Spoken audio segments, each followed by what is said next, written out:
Assalamualaikum. Waalaikumsalam. Okey, sebelum tu boleh Puan perkenalkan sedikit tentang diri Puan? Okey, nama saya Nur Syamil binti Abdul Latif, tapi puan boleh panggil saya Syamil saja. Saya seorang staff di sebuah syarikat dekat Kuala Lumpur. So, saya berjumpa dengan puan sebab saya dengar puan seorang kaunselor, betul ke? Betul. So, saya mempunyai sedikit masalah lah untuk berkongsi dengan puan. Oh, okey. Sebelum tu saya perkenalkan diri saya dulu. Saya Puan Clarissa. Puan boleh panggil saya Puan Lisa. Okey, hari ni saya akan bersama Puan lah untuk sama-sama dengar apa yang Puan perlu share, dan Puan pun tak perlu rasa awkward ke ataupun janggal ke untuk bercerita dengan saya. Puan boleh share apa sahaja cerita yang Puan mahu share dengan saya lah. Okey, sebelum tu apa yang boleh saya bantu Puan? Okey, dia macam ni puan Nisa ya. Betul. Dia macam ni, saya seorang isteri. Tapi pada masa yang sama saya seorang arkitek lah dekat sebuah syarikat ni. So bila arkitek dia punya kerja terlampau banyak. So dia punya tugasan-tugasan yang nak saya kena siapkan setiap projek tu terlampau banyak.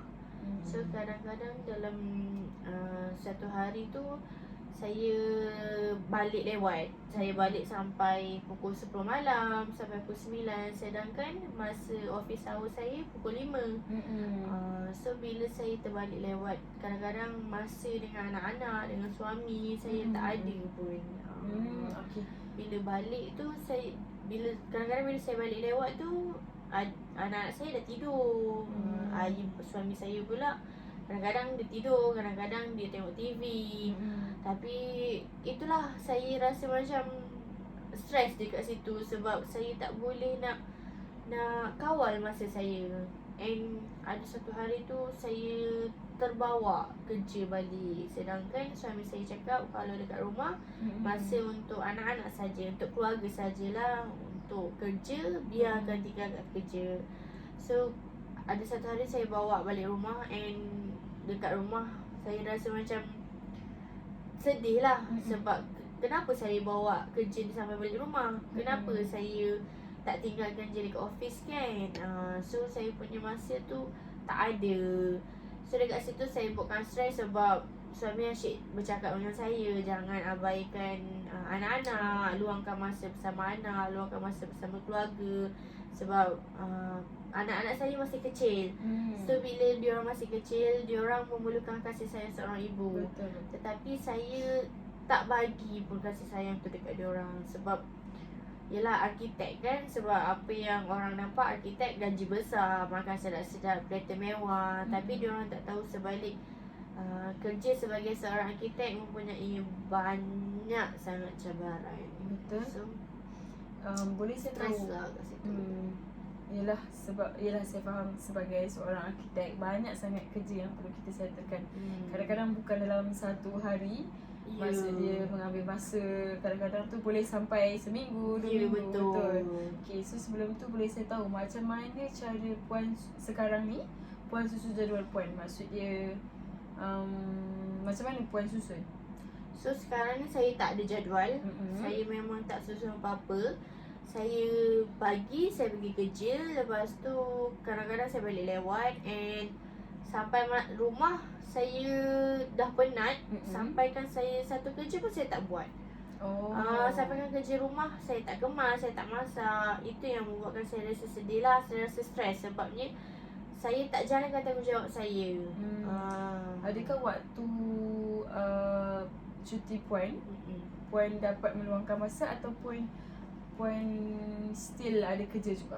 Tidak, saya tak dapat luangkan masa dengan anak-anak saya. Saya still ada kerja. Sebabnya kadang-kadang klien akan call, dia akan tanya kan.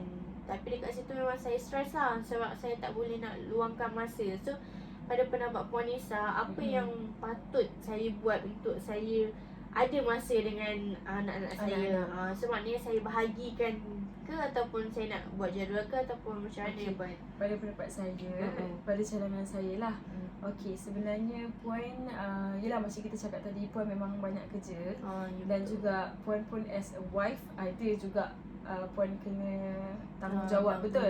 Okey, apa yang saya boleh suggestkan dekat Puan dekat sini ialah Puan boleh buatkan satu jadual as a wife ataupun as a pekerja.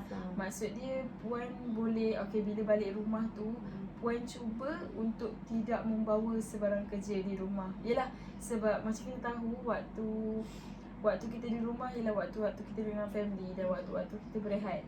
So, apa yang saya boleh suggestkan Puan, bila habis waktu kerja, Puan cubalah elakkan untuk membuat sebarang pekerjaan di rumah. Maksud dia bila Puan dekat luar, maksud dia bila Puan dekat tempat kerja, Puan cubalah untuk habiskan kerja tu. Maksud dia bukanlah habiskan dalam satu masa yang singkat. Maksud dia Puan boleh cuba habiskan separuh dulu. Dan nanti Puan balik rumah, Puan rehat-rehat dulu, Puan spend tengah masa, dan besok tu baru Puan fikir. Maksud dia Puan cuba slow-slow untuk ambil step tersebut lah. Sebab bila kita buat kerja dekat rumah, kerja tu macam kita cakap lah, kerja memang takkan habis. Ya, betul. Betul. Kerja memang takkan habis. So kita pun as a wife, kita kena bekerja untuk tanggungjawab kita, betul? Betul. So bila Puan rasa Puan nak spend tengah masa, apa yang saya boleh suggestkan ialah Puan cuba tidak membawa sebarang kerja di rumah.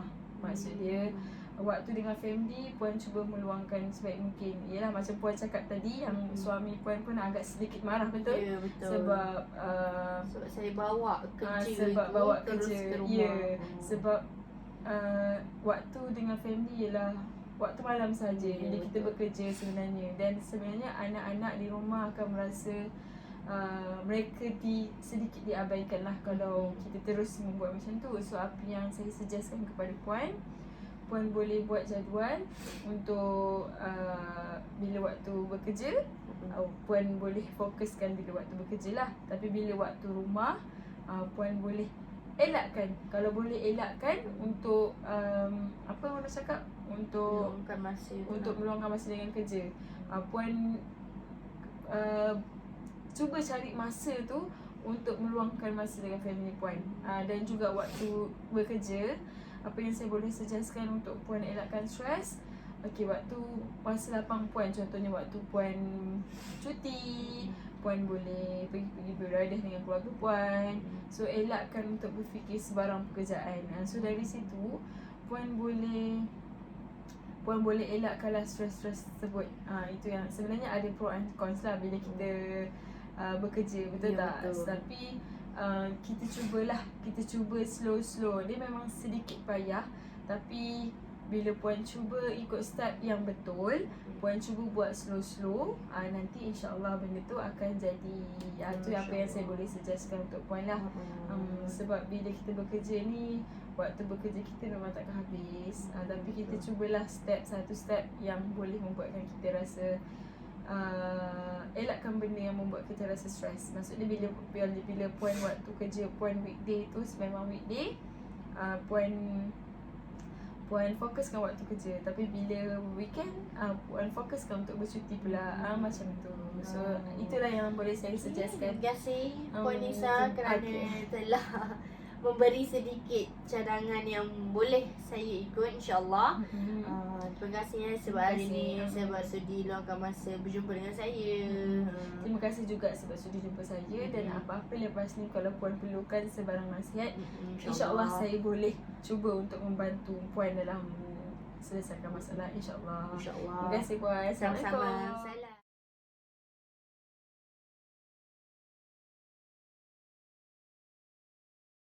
Assalamualaikum. Waalaikumsalam. Boleh saya bantu? Boleh? Okey, apa yang membuatkan Puan untuk datang kemari, Puan? Sebenarnya saya nak share beberapa masalah saya lah, dan untuk minta beberapa pandangan lah. So, masalah dari segi macam mana tu? Emosi ataupun fizikal Puan ke macam mana? yang saya alami sekarang ialah emosi. So saya tak tahu nak cerita dekat siapa dan nasihat yang perlu saya nak cari orang yang boleh menasihatkan saya lah supaya saya really sikit stress tu daripada minda saya macam tu. So alhamdulillah lah puan berjumpa dengan saya. Saya seorang yang boleh, bukan dikatakan boleh memberi nasihat, tapi sedikit sebanyak saya boleh membantu puan lah. Okay. Daripada segi tu boleh saya tahu masalah apa yang puan hadapi sekarang ni? Okay, sekarang ni saya sebenarnya seorang orang yang bekerja di bidang pendidikan, iaitu saya mengajar di sebuah tadika, dan saya juga seorang student part time, iaitu luar kampus, dan saya mengambil juga bidang pendidikan. Saya sebenarnya adalah salah satu masalah saya ialah sebenarnya saya rasa stres lah. So puan bekerja sebagai guru tadika di sebuah tadika lah kan? Betul. So puan mengambil pendidikan jugalah dalam masa yang sama. So apa yang membuatkan puan jadi macam stres, jadi macam sedih? Dia sebenarnya untuk dalam bidang pekerjaan saya happy. Saya tak adalah sedih ke ataupun mengalami gangguan ke, tak ada. Saya memang suka dengan pekerjaan saya. Cuma saya adalah sedikit mengambil keputusan untuk menyambung saya punya pelajaran dalam bidang pendidikan. Yang itulah masalah saya sebenarnya, iaitu stres. Ialah sebab saya bekerja dan saya pun mengambil beberapa pendidikan. Saya mengambil diploma dalam bidang pendidikan, dan saya tak tahu macam mana saya nak bahagikan masa saya sebenarnya. Sebab saya ambil short sem. So bila ambil short sem tu, dia agak padat tau masa jadual saya tu. Dia rasa macam saya tak tahu macam mana nak bahagikan saya punya masa. Which is bila saya balik rumah tu, salah satu yang menyebab saya stres ialah seperti mana kita tahu waktu malam kita ialah waktu berehat kan. So saya tak tahu macam mana saya nak bahagikan. Okay, saya ada assignment. Kadang-kadang saya sampai lupa ada assignment kan, sebab dah terlampau penat. Itulah yang saya rasa stres. Saya tak tahu macam mana saya nak saya nak tangani tu.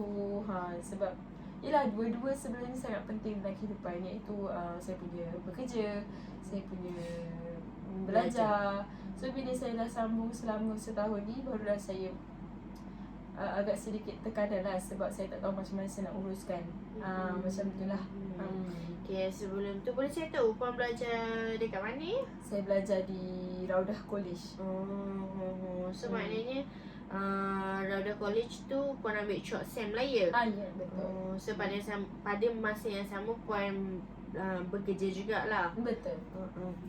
So kalau macam tu, kalau saya cadangkan puan untuk susun jadual puan. So puan bila puan dah susun jadual puan boleh tahu sama ada puan boleh buat tugasan tu dengan direct, ataupun puan boleh macam tanya dulu, hold-kan dulu. Tapi saya cadangkan jangan hold lah. Kalau boleh puan proceedkan je lah. So once puan dah dapat tugasan tersebut, puan proceed je dengan tugasan tersebut. Tetapi dalam masa yang sama, puan jangan abaikan kerja puan.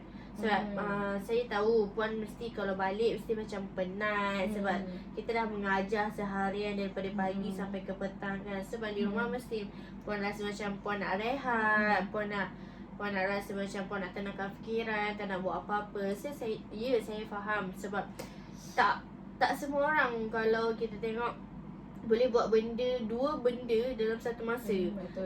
So saya cadangkan puan untuk bila puan dapat satu tugasan tu, puan terus je direct buat. So puan jangan hold macam kejap lah, janganlah macam tu.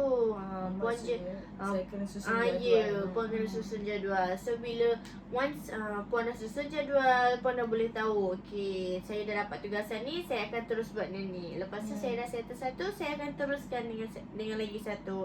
So dekat situ puan tak ada rasa stres terhadap kerja dengan terhadap belajar. So Puan akan rasa macam seronok je. Sebabnya tak semua orang boleh buat dua benda dalam satu masa. So Puan adalah seorang yang sangat-sangat bertuah lah. Sebab Puan dapat dalam masa dapat tangani stres tu, bila seseorang tak dapat tangani stres, dia akan berhenti. Betul? Dia akan berhenti belajar, betul. Tapi saya tengok daripada Puan hadir pada hari ni, Puan tidak berhenti lagi, betul ke? So Puan masih meneruskan lagi belajar itu kan. So Puan adalah salah satu seorang yang orang cakap baguslah, hebatlah, sebab Puan boleh buat dua kerja dalam satu masa. Itulah tu yang salah satu masalah saya lah. Sebab saya pun as a anak kan, as a anak saya ada tanggungjawab yang besar lah. Betul. Itulah sebab macam mana Puan nak jadi seorang Student. jadi student, masuk staff, masuk anak pula. Betul. Itulah. So dekat situ ya, saya tahu dia akan ada sedikit stres, tetapi kalau boleh Puan carilah benda something yang menyeronokkan, seperti dengan muzik ke, Puan pergi beriadah ke, kan. So sedikit sebanyak dapat kurangkan stres Puan tu lah. Okey, nanti saya cuba untuk buat apa yang Puan suggestkan untuk saya. Dan saya berharap lepas ni saya boleh tangani masalah tu dengan apa yang Puan suggestkan. InsyaAllah. Kalau Puan rasa tak boleh nak tangani lagi, Puan rasa macam semakin terbeban, semakin banyak lagi, Puan boleh datang kepada saya semula. InsyaAllah saya akan tolong sedikit banyak. Okey, insyaAllah. Terima kasih Puan kerana jumpa saya pada hari ini. Terima kasih. Assalamualaikum. Sama-sama.